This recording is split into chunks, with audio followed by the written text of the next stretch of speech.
Hi, and welcome to Something to Talk About. I'm Linda McNamee, and as you saw from our introduction, we are going to learn all about the housing needs assessment. So I'm sure you've heard about it on social media. Maybe you've heard about it from your friends and neighbors, but we're going to find out more about it tonight. So before we begin, I want to invite you to, we are not live this evening because hopefully we are getting ready for a wonderful Thanksgiving holiday. So no phone calls tonight, but you can always email me at talk@bcattv.org. So if you have a suggestion for a future topic, please feel free to reach out, and preferably with an idea for a guest that evening. I would like to thank the crew for this evening.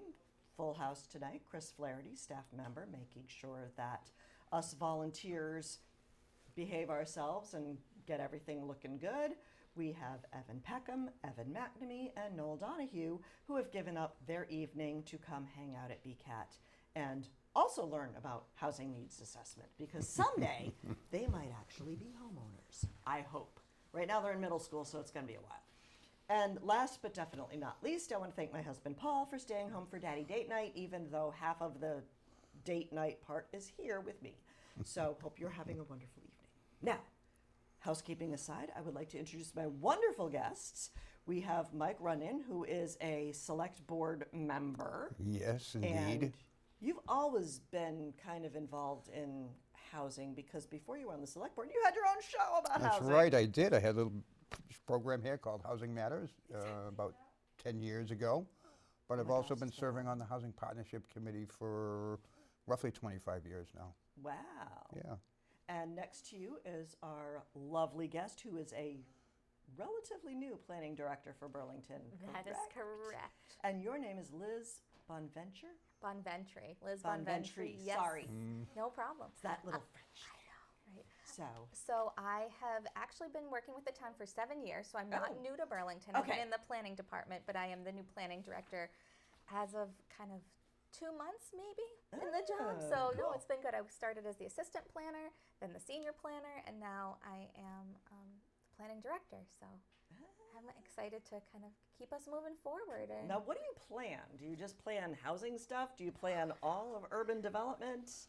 Not to throw you on the spot, but you know. We do a lot. So the first thing that our department does is make sure that we adhere to state statutes as far as special permits, site plans, and subdivisions. So that's number one, and that's kind of the main job of the planning board to do. And so we have to adhere to those. They have all timelines, and there's all sorts of statutes we have to do.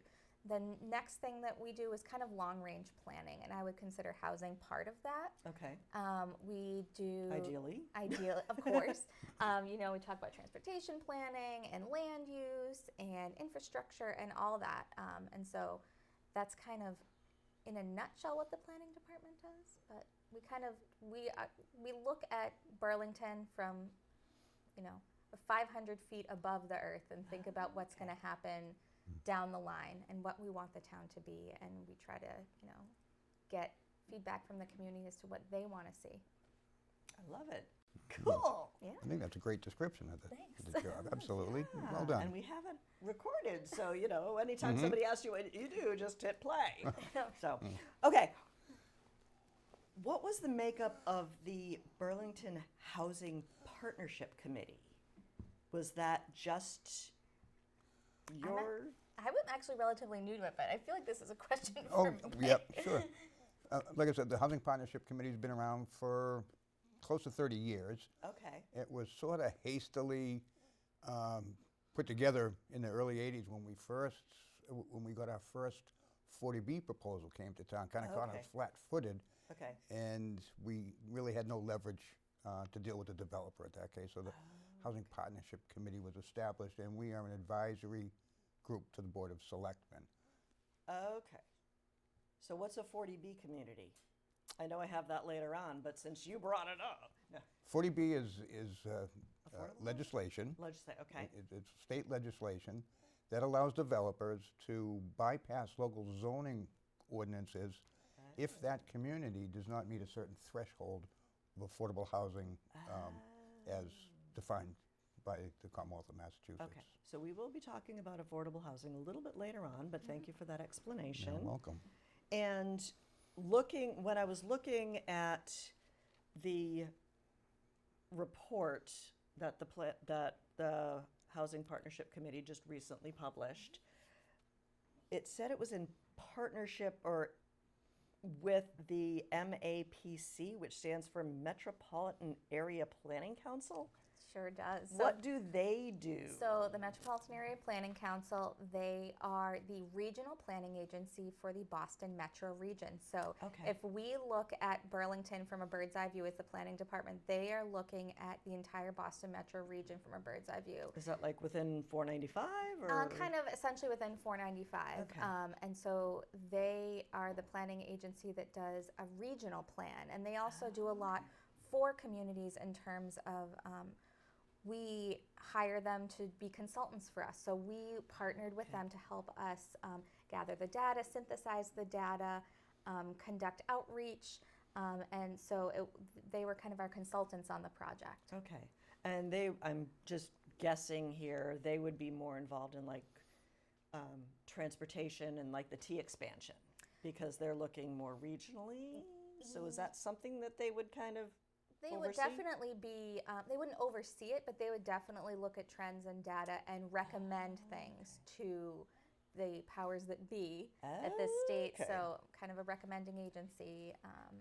And they just kind of look at growth for the region and how we want to grow and what we, they look at all these things together. They are professional data collectors. That's is what true. they- Oh, I what they love do. that. My goodness, they That's get- true, Mike. Professional data Absolute- collectors. That's Yes, they, yes. That's their really why we more really. power to them because I would not want to do that. It's Kind of like accounting or something. Yeah, right? it does. yeah, Yes. like yeah. yeah. Like number crunching and Number crunching and- manipulate. Or do they manipulate the data? Because you could have, No. when I was in Absolutely college, they not. said you could have data say whatever you wanted it to. Just No, how you they set give up it those to us pie straight. charts. No, they give it to yeah. us straight. They're using census data. They're using data they're getting from the state. They're, they're Okay. a good. They're a good organization. We're lucky to have them. Honestly, they're great to work Excellent. with. Yeah. Excellent. So are they only involved when you're working on an assessment like this, or are they always around for like? They've got their fingers in just about everything. They Okay. offer a lot of training. They have seminars. They have Oh. conferences and Okay. for Yep. elected officials and others who are interested in whatever the topic might be. But Cool. they're a welcome a welcome We like that. resource that we were happy to work Okay. with. Yeah, absolutely. Okay. I wasn't sure if it was like an as-needed basis or if it was just like a No, it's a definitely a collaborative thing that we work. happy with them. neighbor that Oh, helps yeah. out all the Oh, time. yes. Okay, cool. Yeah. Now, getting to the point of why I had you come here tonight, the reason why I brought you here, Burlington had a housing needs assessment done, and that's been over the last couple of years. How long is it? 9 months. And would you I'm say? just It wondering. it took about 9 months. Oh, Burlington's okay. we've never had a comprehensive that was my next question. housing needs assessment. We've touched on it in the master plan meetings and so, but we've never had an independent, like really digging down Yeah, deep.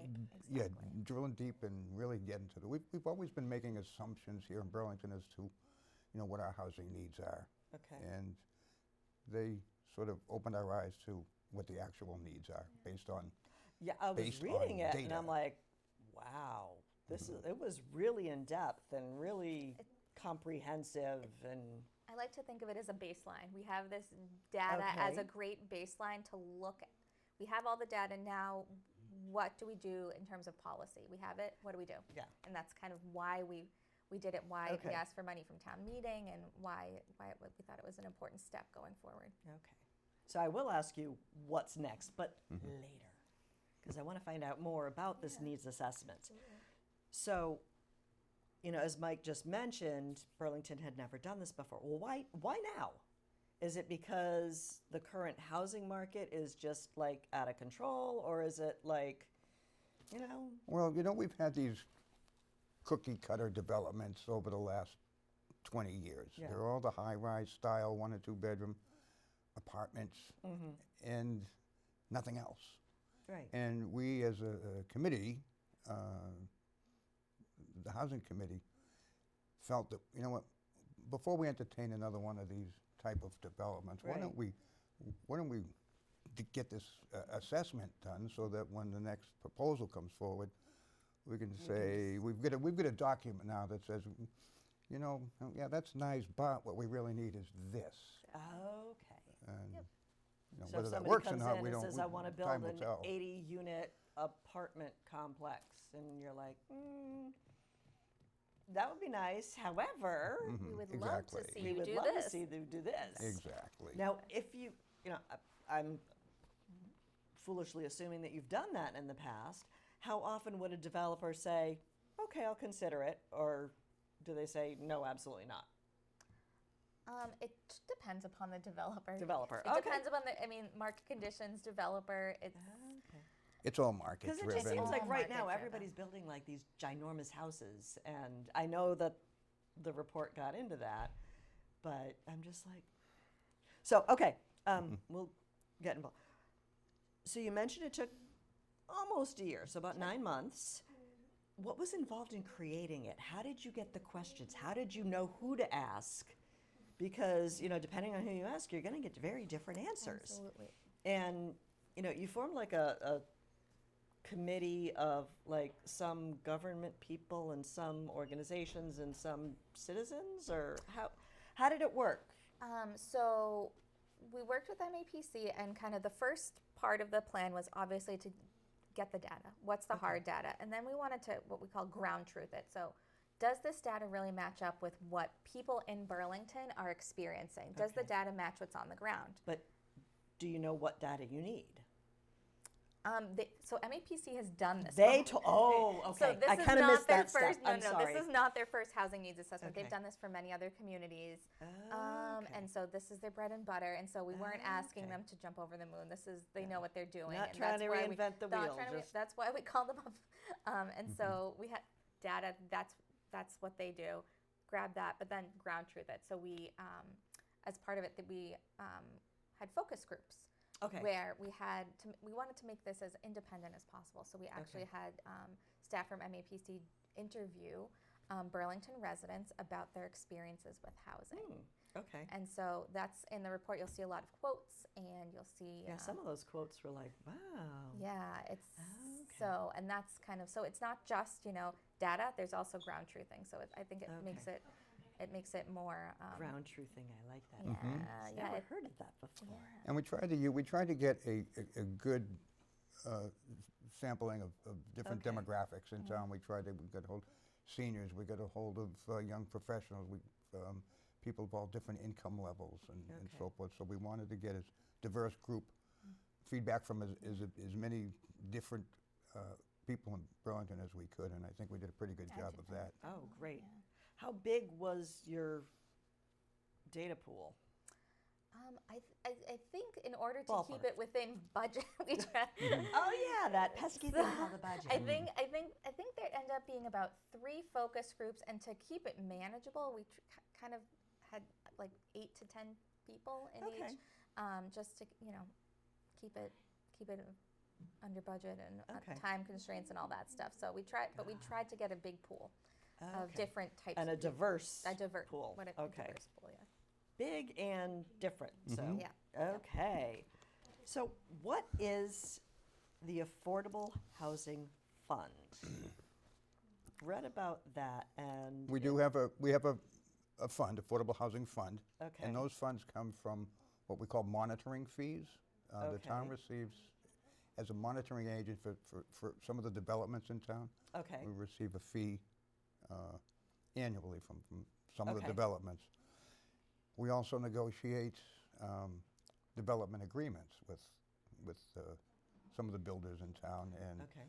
in addition to the number of affordable units, we also from time to time get some cash from the developers as well. Okay.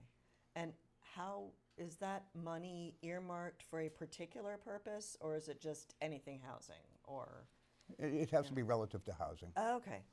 As a matter of fact, the funds for the housing needs assessment came from that. Came okay. from that fund. Oh, all right.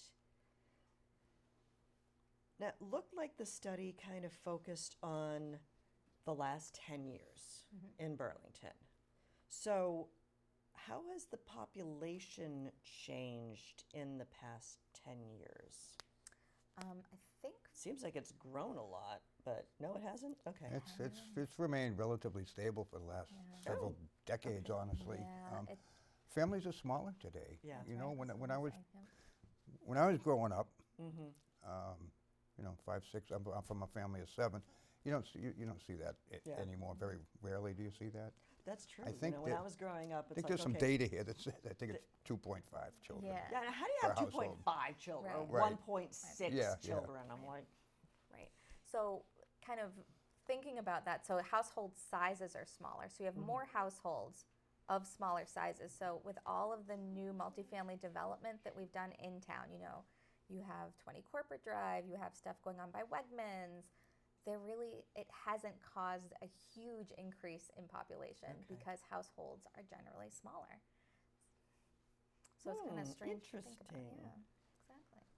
so how does that relate to the housing market? You know, smaller families, they don't need, you know, the 10-bedroom houses with the 14 kids or whatever it is. You would think. You'd think. You would think. Hey, I have one of 7, a 3-bedroom cape, 1 bathroom. I don't know. How do we do it? I don't know. One bathroom? Oh my Today, gosh. these families. Each kid needs their own bathroom and their own walk-in closet. It seems so, and that's they're selling, they're moving, and that's what the market is calling for today for the younger buyers, or that require 3,600 square feet apparently, and Because we don't want to talk to each other. We just, coexist. That might be it, but And yeah, the it's open- just it's market. It is what it is. Oh, Right. weird. Okay. Yeah. Keep kind of thinking, what came first, the chicken or the egg? It's like, did the big houses come and then people wanted it, or, people wanted it? So I'm not asking for. I'd also bring up the fact that and one of the points in the housing needs assessment is that if you want to live in Burlington, you kind of only do have 2 options. You have a large single-family house, or you have an apartment in a large multifamily unit. There's not a lot of in between, so there's no duplexes, there aren't quadplexes, there's not small cluster development. So Yeah. if you were a small family and you didn't want to have your kids live in an apartment, but you didn't want to live in a 3,600 square foot house Because you couldn't afford it. because you couldn't afford it, or it just seems impractical for a lot of reasons. Like, I don't want to have to take. Yeah, my Right. mother's like, who's gonna clean that? exactly, my mother says the same thing. But that I don't want a big house. I'd have to clean too much. Right. So there's that kind of missing part of the market that I think that Okay. this housing needs assessment really talks about, and is one of the main points. Is different types of housing are important, Okay. not just single family and large multifamily. We want to kind of broaden it Now, out. has Burlington ever, at one point in time, Mike, had that spectrum of We call it middle housing. middle housing? But I'm just saying, like the complete spectrum. Historically, no, we've never really had zoning that allowed for multifamily housing in Okay. Burlington. It's technically all 20,000 square foot single-family home. Okay. So zoning, to really make a dent in affordable housing opportunities, we're going to have to tweak our zoning ordinances to allow for certain How things. easy is that gonna be? So in order to change zoning, you need to have a supermajority vote from the town meeting. So you need to get 2/3 of town meeting to agree with that zoning change. Okay. And it's going to be not in my neighborhood. It's not an easy ask. Right. Okay. It has to be very compelling. So Now, everybody, well, I don't know if everybody, but it seems to me, my perception is that the housing market, the prices of real estate have skyrocketed. Not only in the last 10 years, I'm thinking also in the last 20 years when, I first moved to Burlington. And what is the cause of that? Do we know? Is it just supply and demand, or are there other factors at stake? I would say definitely. I started here 7 years ago. I think the average house was $400,000, and now This says 700,000 in the new report, but I would say that they're probably going for a lot higher than Yeah. that. And I think we've seen it skyrocket even more since the pandemic happened. I think people said, I don't want to be in Boston, I want to live in a house. Well, also now that people are Working. building the bigger houses, Yep. the cost of materials post-COVID has gone through the roof. Like, a friend of mine is getting some, not in Burlington, but, you know, they're doing an extension on her house, and she says, you know, if we did this, you know, a year ago, it would have, Yep. it's based on the original plans, it's now costing 3 times what it was originally. And it's all material, you know, mostly material. Well, the land cost. Cost of Land land. cost too. Land cost, Well, that's why they, you have a finite, You have a finite amount of Amount of land. You land. have a specific zoning on each land that only allows for a certain amount. I'd also like to, you know, kind of bring up, I don't live in Burlington, but this is about Burlington. And, you know, we kind of live in our Burlington bubble because I work in the town hall, but we live in in Massachusetts, and it's happening everywhere. Yeah. This isn't just about us, and it's not really just about, you know, Burlington. This is everywhere. Every community is facing the same thing. And I think, you know, the state is really promoting, you know, different zoning for suburban areas to allow for more housing to be built, is what it really comes down to, is the kind of the policy that's coming down from the state. but Burlington's always been a desirable community. yeah. Of course. I mean, that's why I'm here. you know, it was one of the fastest growing communities in the entire United States, you know, back in That I the didn't know. early 1960s. But if you think about it, the reason Burlington grew so fast back then was a form of affordable housing opportunities at the time in the form of the GI Bill.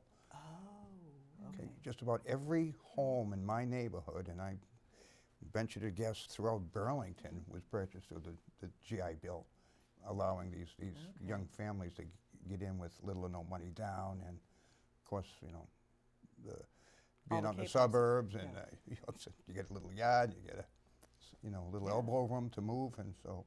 And you're But close even though, enough to but be in a but city, it's always been a desirable community.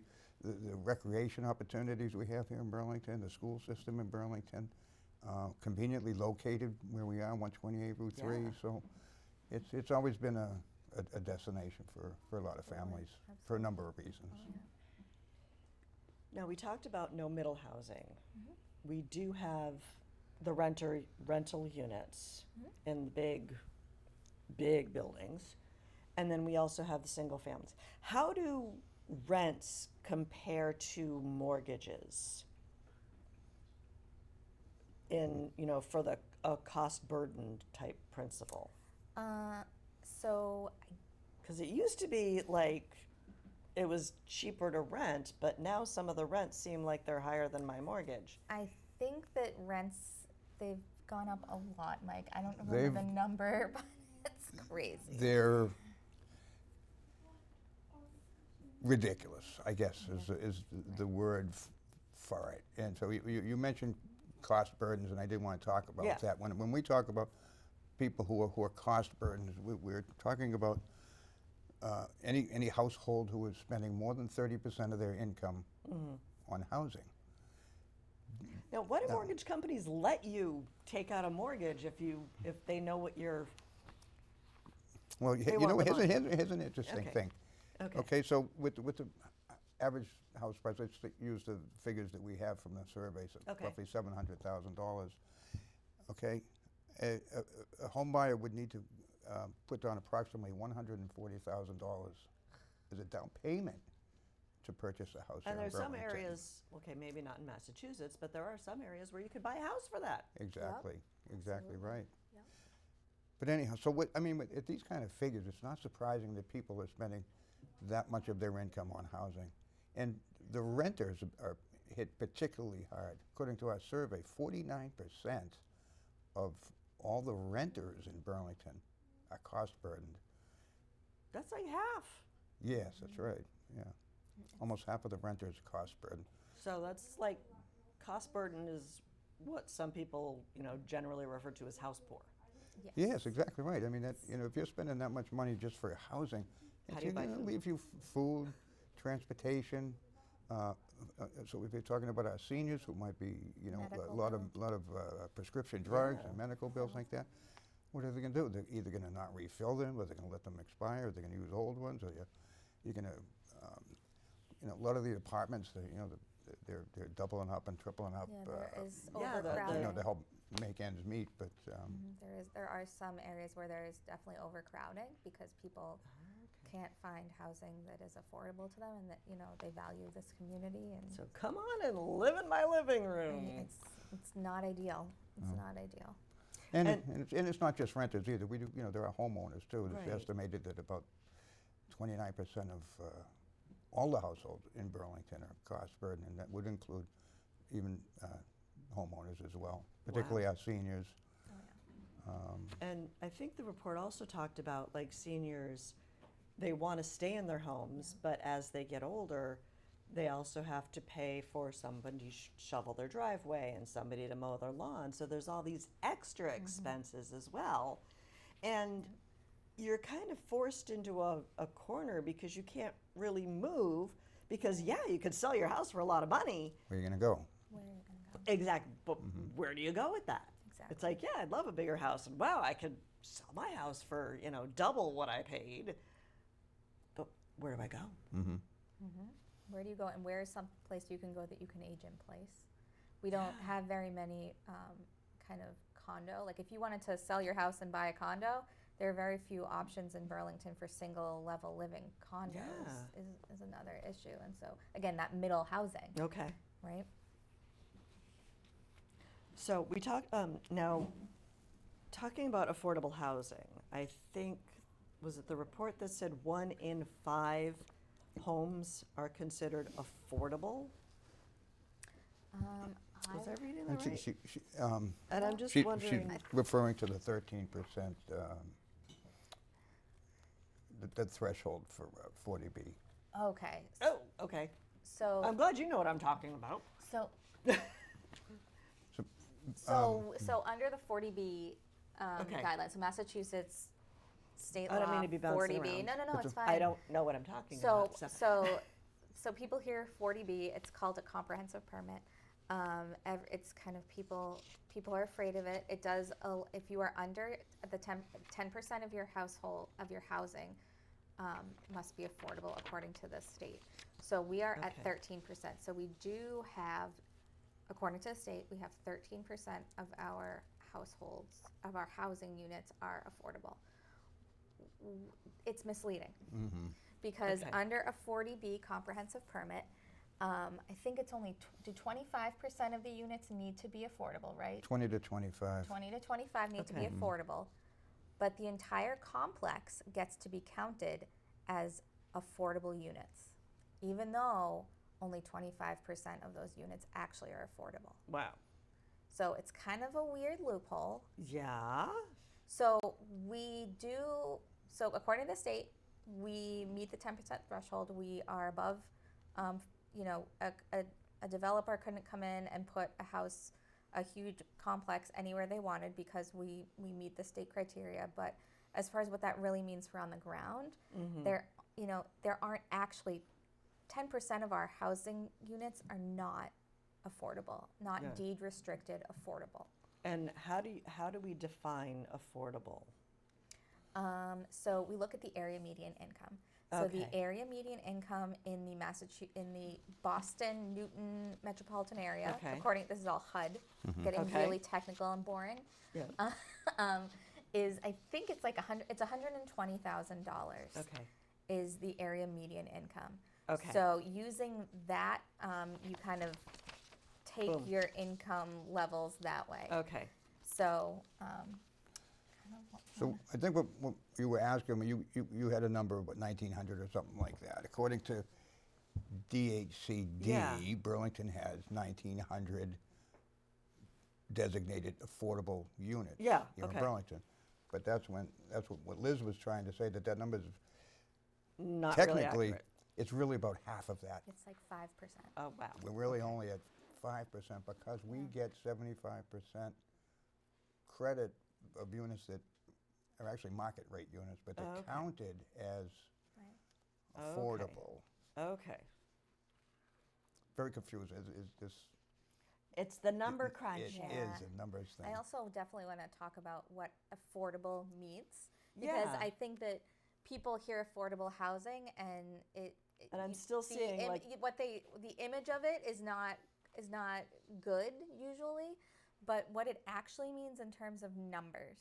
So Okay. the area median income in this area is $120,000. Okay. So the affordable housing in Burlington is for those making 80% of the area median income. So for a Okay. single person, that's like 70. 70,000 people. Somebody making $70,000 a year would qualify for an affordable unit. Okay. And that affordability, would that be the 30% of their income, or is that something else? Generally, I think when you apply, you would have to apply and prove that, right? Yes. Okay. Yeah. My understanding is To be that is- truly, to be considered affordable and be on the inventory, Okay. the deed restricted housing cannot charge more than what the person would, 30% of what the person earns. Okay. if So you- your rent would be adjusted for somebody who makes, Okay. if you have a single person who makes $70,000, their rent would be adjusted so that they're not exceeding But if 30% of somebody their. was making 60, they would pay other- less. Yes. Because it's the 80% of, okay, Right. or the 30%. Yeah. Okay. It's complicated. It's- Yeah, it's apparently. very, yeah. And that, So I appreciate your patience with me because my brain is just, yeah.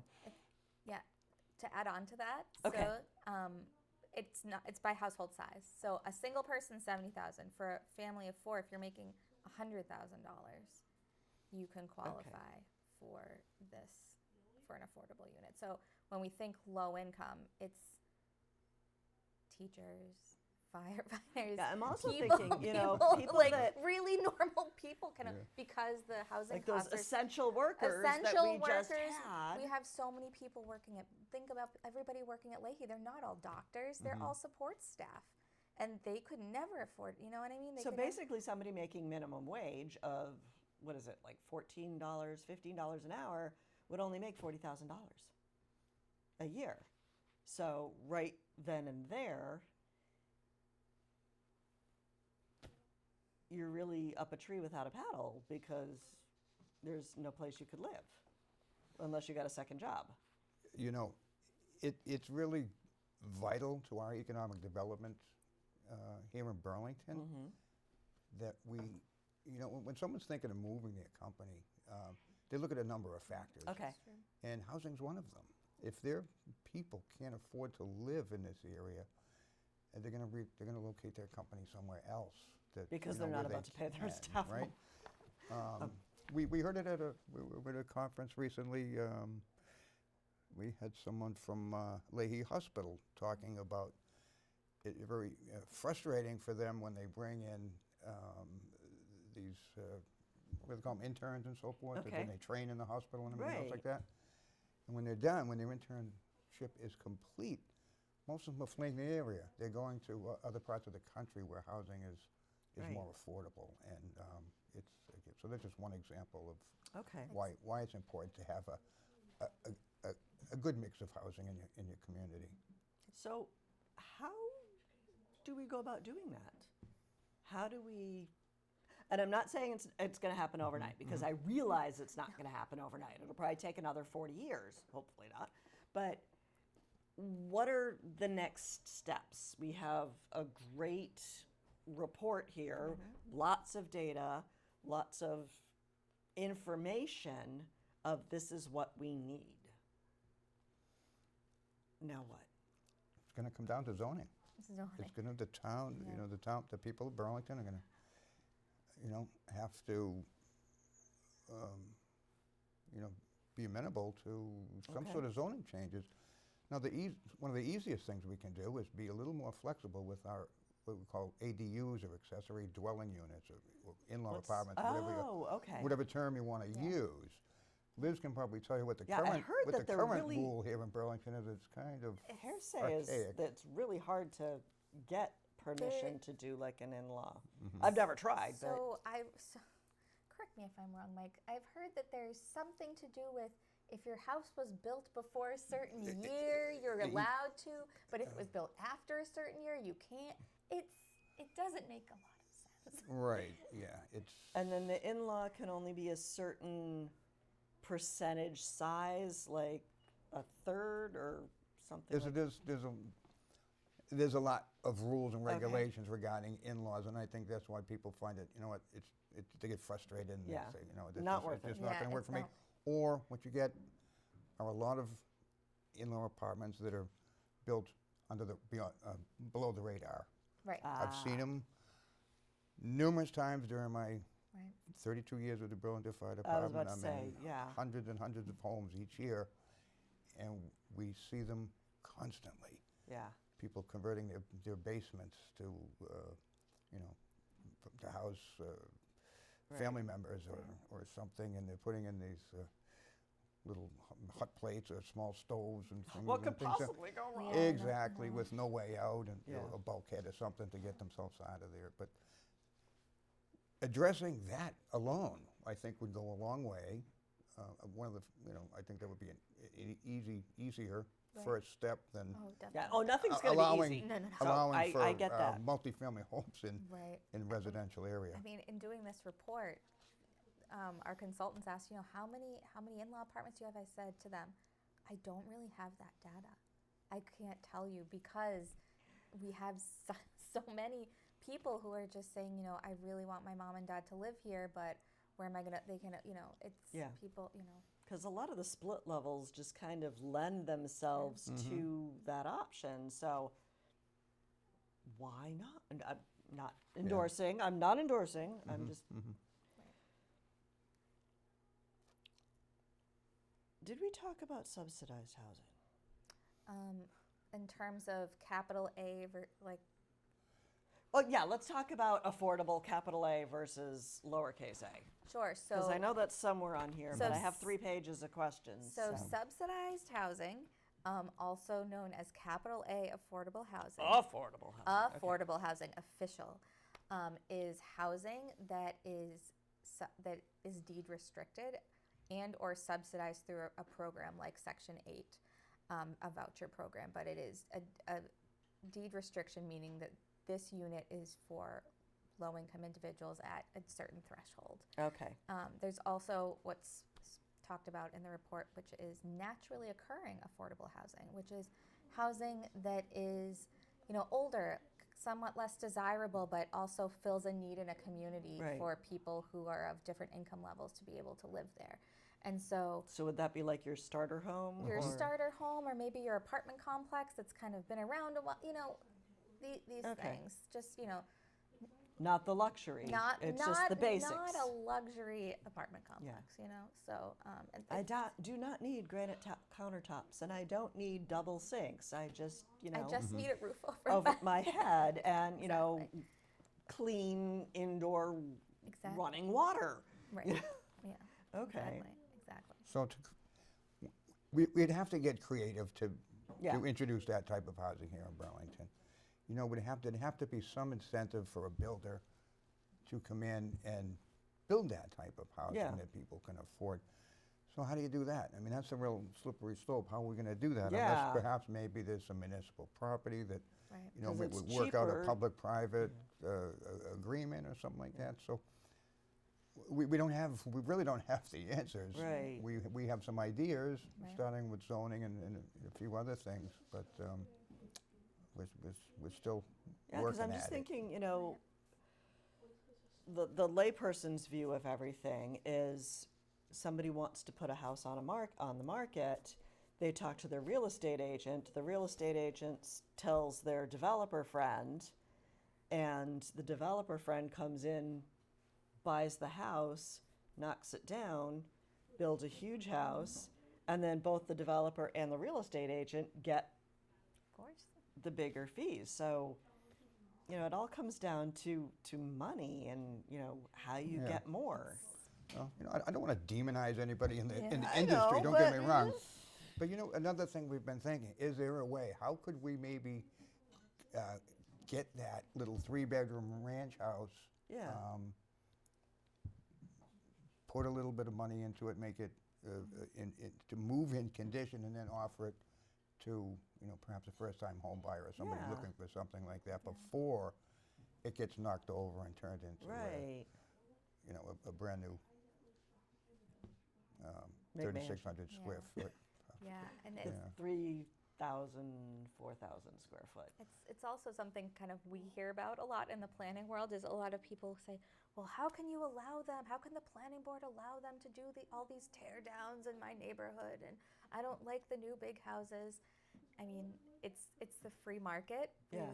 And As long as you follow the rules. as long as you follow the rules, and this country was founded on land ownership. Yeah. And so single family home ownership, we don't It's the have American dream. it's the American dream. We have our department has little to no control over Okay. the single family housing in this town. It's whatever is according to zoning, that's what it is. But Okay. we, as far as the planning board is concerned, it's pretty much all dealing with commercial development, other than Okay. if somebody is looking to do a subdivision with many lots, of which But there's there's no land left. I was about to say there's no land to Exactly. do that. Exactly. We have a lot of subdivisions from the 60s, 70s, and 80s. They're all in the basement. We have a lot of them, and then kind of leveled out, yeah. Wow. Mm-hmm. So, is there any way to change that trend? Well, it all sounds like it goes down to zoning. Well, yeah, I was going to say, do you want to talk about the MBTA communities Yeah, what legislation? are those? So, They're so somewhere on here. They're somewhere Yeah. on there. So, I mean, again, looking towards middle housing, looking towards filling that gap, not single family, not large scale multifamily. I think it does come down to zoning, and there are different areas of town where I think that, this type of housing would be welcome and could be a welcome addition. What the state has recently done, which is they have basically put on all of the communities that it's called MBTA communities. Okay. And Is that like the same MBTA that's like the so T? if you are a community that gets service through the MBTA, Okay. you need to adhere to these specific guidelines. Okay. It's a mandate from the It's a state. mandate. And Okay. so if you have a subway, you have different mandate. If you have commuter rail station, you have a different mandate. And we are a bus community or an Right. adjacent community, so we have a different mandate. So basically what it means, Adjacent because we don't have a station in Okay. our But town. the towns next to us do. Exactly. So Okay, they so- have a different requirement. Okay. So the But we requirement. do have the buses, like the exactly. 350, the 352, 351. But now over by Wegmans, there's like Red Line or something. LRTA's over there. Oh, They have a stop there now. Okay, but I thought there was like an extra bus route that. Never mind. They may have added a route. Okay. I have no I'm not They may sure. have. I don't know. Okay. Anyway, continue. So MBTA community, so for the town of Burlington as an adjacent community, we need to make sure that 50 acres of land needs to be multifamily by right. So that means 50 acres of land needs to be, multifamily needs to be allowed there, and by site plan review. So the Okay. planning board can review the plan and say, we'd like, check for health, safety, welfare of people going in there, so Okay. site plan Does review. that have to be like a chunk of 50 acres, or can it No. be like 3 acres there, 5 It acres? can be. I'm not sure where we're going to find 50 acres in Burlington. So but it's one of the caveats to this. It's not like a 40B. Everybody hears 40B and they think we have to build all these units. That is not the case. This is literally just we have to prove to the state that we have zoning in place that allows for multifamily by right. Whether or not the units ever get built is irrelevant. All righty then. So, and what the state has basically said is kind of a stick. They're not really giving us a carrot. It's more of a stick.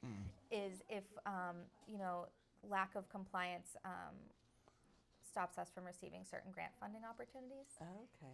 So it's one of those things that I think is definitely doable. We have a subcommittee for the planning board, going to work with the housing partnership, but we haven't done a lot of multifamily, and so there already is space in town that this zoning could be easily put on.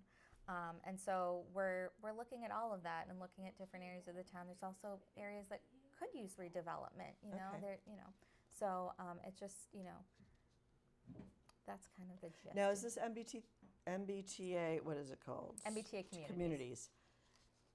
Is that a relatively new thing? Yes, it's within the past kind of year or so that the state has mandated this.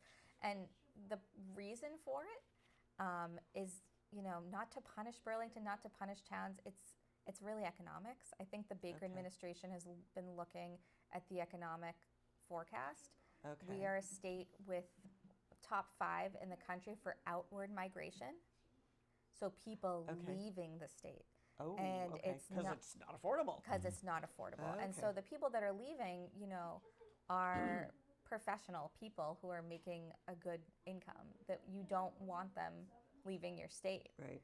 They're, especially considering remote work opportunities, you want to attract and retain that talent. Well, yeah. And so I think, the fact that we don't have enough housing is a huge issue. And so I think that it's not just us, but it's kind of this part especially of if COVID does have at least one positive where companies were forced to have everybody work remotely, and now people want to work remotely, and companies can't really say no. So that's another reason that even if the companies do or do not come in Burlington, we still want people to come in. We want people. We want to keep the state economy active and vibrant for years to come. We don't want to lose an entire generation of highly educated people because they couldn't find a place to live, right? Because there's all these, like you said about Leahy, you're training all these medical professionals that when you have medical school debt, are you going to buy a house in this area, or are you going to go somewhere that you can buy a house for a lot cheaper? And pay down your debt, Wow. Right. Do we want to talk about Burlington's master plan? We can, sure. So the master plan is kind of a very high-level document. Well, yeah, it's the master. It's the master plan. And so the housing section of the master plan only really has 3 recommendations to it. And again, we had the housing section of the master plan, but it didn't drill down the same way that this document does. Oh, no, that one's very... very technical. And so, basically the recommendation of the master plan, protect single-family neighborhoods, protect the character of the town. Okay. Provide middle housing. Okay. Oh, that's part of the master plan? Yeah, essentially provide different types of housing. Okay. Yes. And then also provide affordable housing. So it all goes into pointing in this right direction. It just doesn't tell you how. It doesn't tell you how. Or so that's why we're starting with this and going. So we keep referring to this document, and you sort of cringe when you talk about having over 64 pages. But we do have a short little video. Oh, I completely forgot about the video. It sort of encapsulates everything. It's in 3 easy-to-watch minutes. I love it. Cool graphics. How's that? So let's see if we can take a look at that video. And thank you for reminding me. In Burlington, like many places in Massachusetts and around the country, it can be hard to find an affordable place to live. Rents and home prices are through the roof. To learn more about our town's housing challenges, the Burlington Housing Partnership Committee worked with MAPC to examine data about our housing and demographics, and also listened to the concerns of residents. The final result is a comprehensive housing needs assessment, and there are 5 key findings in the report. First, Burlington needs a greater variety of housing types. Nearly 2/3 of our town's housing stock is detached single-family homes, which tend to be both large and expensive.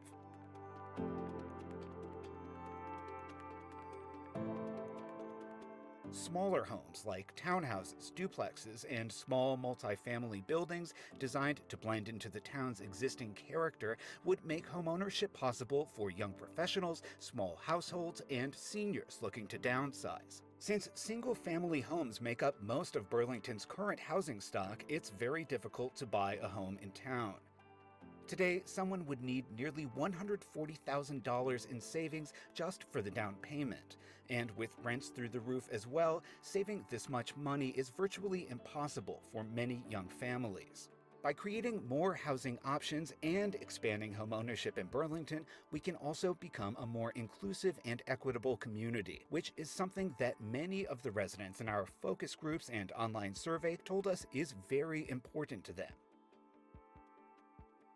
And while creating different types of housing will expand what's known as lowercase a affordable housing, that is, housing that is affordable to median income residents, Burlington also needs more of what's known as capital A affordable housing, that is, deed restricted housing that is affordable to our lowest income residents, including seniors. For every 5 eligible households, the town currently has only 1 affordable housing unit.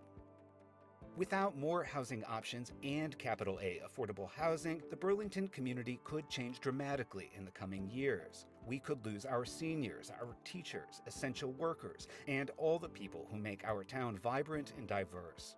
Putting myself through school so I can hopefully afford it someday, even looking at what I would make as a nurse, I would still have to work very hard to try and stay in this community, which I just find it a little unfair because I've grown up here, my daughter's growing up here, and I shouldn't be pushed away. Our town is not unique in facing these housing challenges, but if we take action, we can work to make Burlington's housing more inclusive and meet the needs of both current and future residents. Visit the Burlington Housing Needs Assessment website to read the full report and learn what our town can do to address these challenges.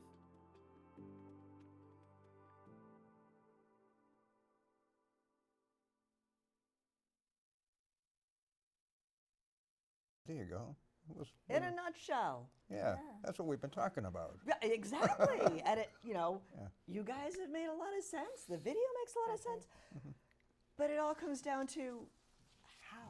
How do we do Right. that? How do we get people to buy in? So the buy-in's the hardest part. Yeah. Um, Would zoning be enough? I mean, And ultimately, can zoning be changed enough to provide this middle housing option? so zoning does provide for each zoning district has dimensional requirements, and so Okay. a zoning district could be created that would have dimensional requirements. So setbacks, number of units, height restrict, all that type of things that would kind of promote this middle type of housing. Okay. We also have documents, the town center has its own design rules and regulations, that type of thing could be implemented there as well. But I think that, it's hard. Housing is a hard topic in the world of planning. Yeah. And so it's really, you're kind of working against market forces. And so you're basically trying to put in policies to kind of guide things in the direction that makes the most sense, but it's hard. It's not an easy thing to do. Now, I'm sure I'm oversimplifying a lot, but right now it seems that there's a lot of commercial land in Burlington that is vacant. That's my perception. Okay. Would it be remotely possible to take some of that commercial area and rezone it for housing? So it's a very complicated question and answer. So a lot of I told you I was oversimplifying. We're exploring that. we're Let's put that- Okay. we're exploring that. A lot of so we are finding that there aren't a ton of vacancies in terms of commercial rents. People just aren't coming into work, but the rents are still being paid on the building. Oh. So Wonder who's paying. so as someone who I don't know. commutes to Burlington every day, I can tell you Tuesday, Wednesday, Thursday, worst days to be on the road. Yeah. Monday, Friday, it's a breeze. So the rents are still being paid. A lot of the office buildings are looking to kind of look at different options. That's kind of why we were so lucky in that we started allowing more lab uses, because labs, you have to have somebody working in that lab. They cannot be remote. Yeah, that's true. They need That to would be at that kinda hard bench to with their do, you know. pipette. They got to be there. And so we've been looking for different commercial opportunities to make sure that all of these buildings remain used. tenanted and remain used. Yeah. Now, things like MBTA communities and, you know, looking at all master plan and all these types of things, are commercial properties an option? Maybe we'd have to, you know, look at it a little bit more in depth, but right now, occupancy is still up there. It's just kind of in the coming years when these okay. long-term commercial rents kind of when the timeline comes up. So I don't know. Yeah, they don't all renew at the same Right, time right. every So we're year. all- These we are definitely- these are multi-year, usually 20-year Yeah, lease so we terms are- and things like okay. that. So But that's not to say that some commercial property couldn't be, the zoning couldn't change if, you know. Because again, I know I'm oversimplifying it, but I'm Right. also thinking of like, is it the Natick Mall that now has like condos over the mall? So I mean, it's something I'm actually working on with our economic development director, Melissa Chintaklis. So she did a Mall Road, Middlesex Turnpike, kind of a vision plan okay. for that corridor, which is really cool, kind of looking high level at Middlesex Turnpike, Mall Road, and all those nodes. You have the Mall node, Leahy District, and the next is kind of to relook at the zoning for that corridor as well. And so, you know, it's crazy to think. So the zoning at True North is the same zoning that's at the mall, right? Okay. Exactly, right? That's the correct response. And so we're kind of looking at, right? And so we're looking at that corridor and kind of what's the next phase of that? What's the next type of zoning? Is what's there on the ground viable in the next 10, you know, what we're looking at that. And so that's kind of the next phase. And so we're getting some RFPs for some consultants. And so it's something. So we got to start thinking out of the box. Start thinking out of the box, and housing is definitely part of that conversation, you know? Cool. yeah, you know, you mentioned True North. So I've always envisioned, you know, that type of commercial space. Yeah. A lot of in the cities and other communities, you see a lot of residential Yes. over commercial, Right. and we don't really have anything that planning allows for board that. So I mean, has- isn't something else we could possibly look at, and that could create, I think, some affordable opportunities. Yeah. Some reasonable affordable opportunities. I'm not saying they have to be subsidized or anything else No. like that, but it would fit a But niche. fit that middle The middle area. housing. Right. Yeah. And in the town center, I can tell you the planning board has tried to convince developers to put housing over retail.